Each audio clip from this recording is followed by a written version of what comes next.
What's up, Ragin Nation? How's it going? This is Alex. You watching the Ragin Nation show, Transformers 4 edition. This is just a web series where we're talking about all things that matter to me for the production of the fourth installment of the live-action Transformers film franchise, directed by Michael Bay. This is update number 79, and before we begin, let's get a couple of shout-outs out of the way. I got a lot of shout-outs, and the first shout-out goes to Chance Randall for being my 6,667th like on the Ragin Nation Facebook page. When I saw that it was at 6,666, I was totally freaking out, and I had to ask somebody to get somebody to like the Ragin Nation Facebook page, because if we didn't and it stayed at 6,666, the Facebook page is going to be doomed. So thank you, Chance, for being my 6,667th like on the Ragin Nation Facebook page. Moving on, we got to give a big shout out to Saniva for showing me her cool G1 vintage Transformers pillowcase. It looks great, and she's had it for almost 30 years now, and I just want to say thank you for preserving this piece of G1 history. Alright, moving on, we got to give a big shout out to Andrew Irvine for rocking the Ragin Nation t-shirt. It looks great on you, and I just want to say that everybody who supported me and purchased one, you guys rock. And if you want to support me and you want to get a Ragin Nation t-shirt, let me know by contacting me at raginnation@gmail.com while supplies last. And moving on, we got to say a happy belated birthday to Charles, who is a really cool cosplayer, a Transformers fan, and also a collector of artwork. As you can see, this beautiful wall with all this beautiful artwork. It looks great, and I hope you had a good birthday, Charles. Moving on, we got to give a shout out to Bradley for being such a talented artist. He drew this awesome Ultra Magnus concept art, and I gotta say that if I was a director and I was gonna direct a live-action Transformers film, that's how I want Ultra Magnus to look like. So good job on that. And finally, I want to say thank you to Anthony Sokolsky for answering the question. I posted a question on Facebook last night. I asked you guys, what DVD am I watching right now? It's got Megan Fox in it, but it's not a Transformers film, and he was the first person to answer correctly, and that is This Is 40. And I watched it last night, and then as a reward, he gets to ask me any question, and the question is... What was the question again? Okay, let me look that up. It says, what did you dream to be or do in life growing up, and how did you end up with the current career path? Alright, and well, to answer your first question, I dreamed to be an actor. When I was a kid, I wanted to be an actor, but I didn't end up going that path. Instead, I ended up in video production. I love making videos, and this was before YouTube. I love making videos. I love watching movies, and then I discovered YouTube. I decided to put two and two together, and I made videos about reviewing movies that I love to watch, and I put them on YouTube in 2010 and as my very first movie review on YouTube, and it's 2014 now, so here I am now. Alright, that's all we got. That's all the time we got for shoutouts, and now we got to talk about Transformers Age of Extinction. And what we got going on in the news is that Transformers Age of Extinction is heavy in post-production right now. They're doing all the CG work, Industrial Light and Magic's harder work. Michael Bay is busy with the editors in the editing room, and well, they got to speed things up. And by doing that, they decided that, or rather, they are doing post-production work not just in ILM in the United States, but Lucasfilm actually opened an office in Singapore. Lucasfilm Singapore is handling the visual effects work and also the post-production work for Transformers Age of Extinction as their very first project. Now, this doubles the speed, and which is great because they got a lot of work to do, because there's not a whole lot of time left before Transformers Age of Extinction comes out. That's less than half a year from now, which is going to move by really, really quickly. Alright? And probably the salaries that they pay in Singapore are probably a lot less.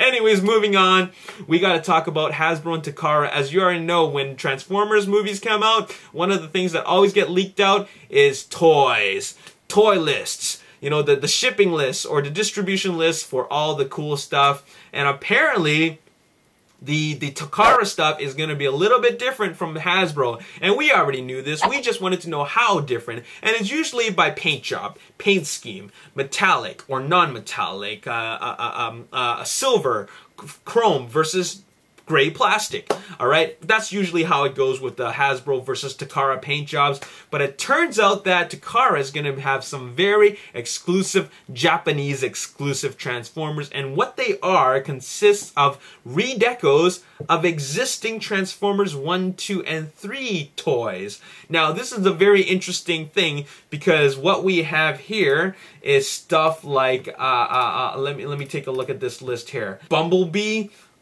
deluxe Bumblebee with premium redeco, including golden body paint, vacuum metallic silver with cannon, a deluxe Optimus Prime, like a protoform Optimus Prime with G1 color scheme, and another example is a Dark of the Moon Starscream without the alien tattoos.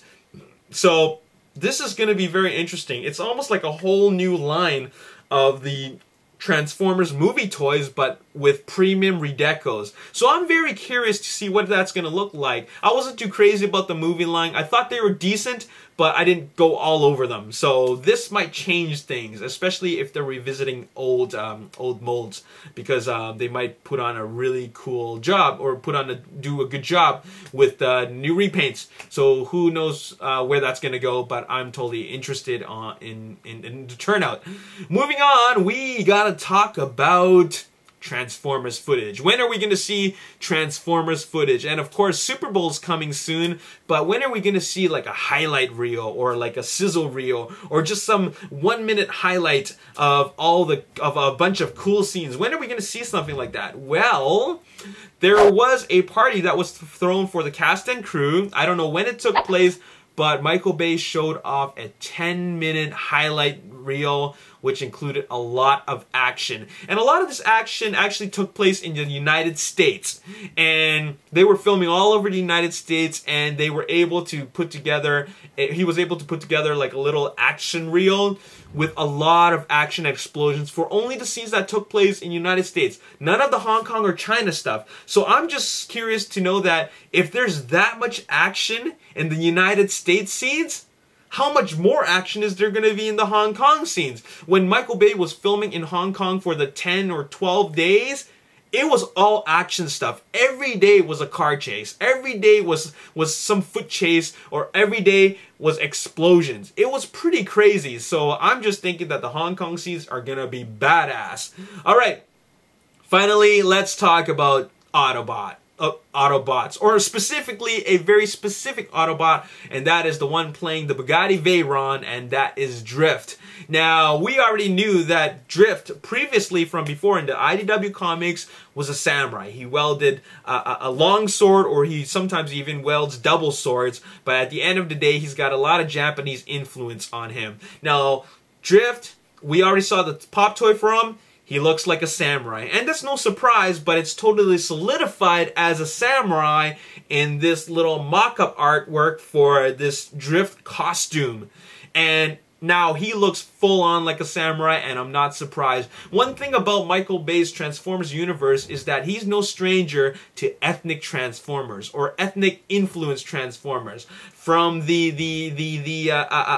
Wreckers with the English accents or Scottish accents, and also the Jazz who talks in urban slang, and also the twins. Even Jetfire, he looks like he's English. So, or he sounds like he's English rather. So now we're bringing in something from Asian descent, and that would be a Samurai Drift. He looks very samurai influenced, and I'm curious to know what the robot mode looks like, because if this is what the costume looks like, well, it's obviously very humanoid looking, because a human has got to fit in that costume. Now I'm curious to know how that's going to translate as a robot. Now I hope it's not a mask, but so far I'm liking the fact that it's different. All right, and the Bugatti Veyron is a sleek vehicle. You know, you're not going to not want to have this deluxe vehicle. All right, so who knows what it's gonna look like, but so far all we know is that it looks a lot like a samurai, like full on like human samurai looking. You got the black with the blue highlights. I think that it's gonna look cool. When we see the actual robot mode, I think it's gonna look cool. And there you have it. That's all I gotta say. What do you guys think of Drift? Let me know in the comment section below. Hey, by the way, the Super Bowl countdown is going strong. If you don't already know, we're counting down together at the Ragin Nation Facebook page. Every day I update the profile photo and also the banner, the Facebook banner at the Ragin Nation Facebook page with the different fan-created banners. So don't miss out. You're gonna want to check out all this talented artwork from the Ragin Nation. Every day the banner changes up until Super Bowl, and this has been so much fun that I want to keep it going. I'm gonna find a way to continue this, but I'll let you know how we're gonna do it later on. But so far, for now, just be entertained by all the cool artwork that the Ragin Nation has put together for Super Bowl as we count down. All right, finally, we got to do collection photos. Collection photos are from the Ragin Nation, and we got a couple of cool collections, and the first one comes from Pete. And he's got Predaking and a huge Metroplex. Look at the difference between these two guys. It's enormous. And then in this other photo, he's got his shelves, and it consists of everybody, all kinds of Transformers universes, from the movies, the Fall of Cybertron, the Beast Hunters.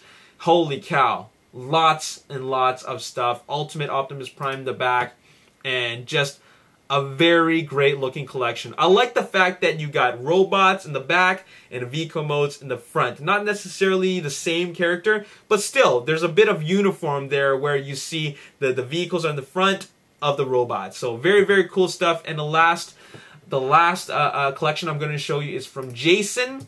He's from Australia, and what I like to show you is the fact that, what I like about the collection rather, is the fact that all his guys are in vehicle mode. They actually look really good in vehicle mode, and I have to say thank you so much for doing this, because it must have taken a lot of time to transform all these guys into vehicle mode. And if you did it for this photo, I really appreciate it, because it's kind of nice to see everybody in vehicle mode. A lot of people have been showing me their stuff in robot mode, and some in robot mode, and some in vehicle, but everything in vehicle mode looks kind of cool. And what really opens my eyes is that you really get an idea of the scale of these toys, and from Deluxes to Cyberverse to Voyager to Leader Class, you know, it's a huge difference. And what really blows my mind is how big Demolisher is. Look at that. That is crazy.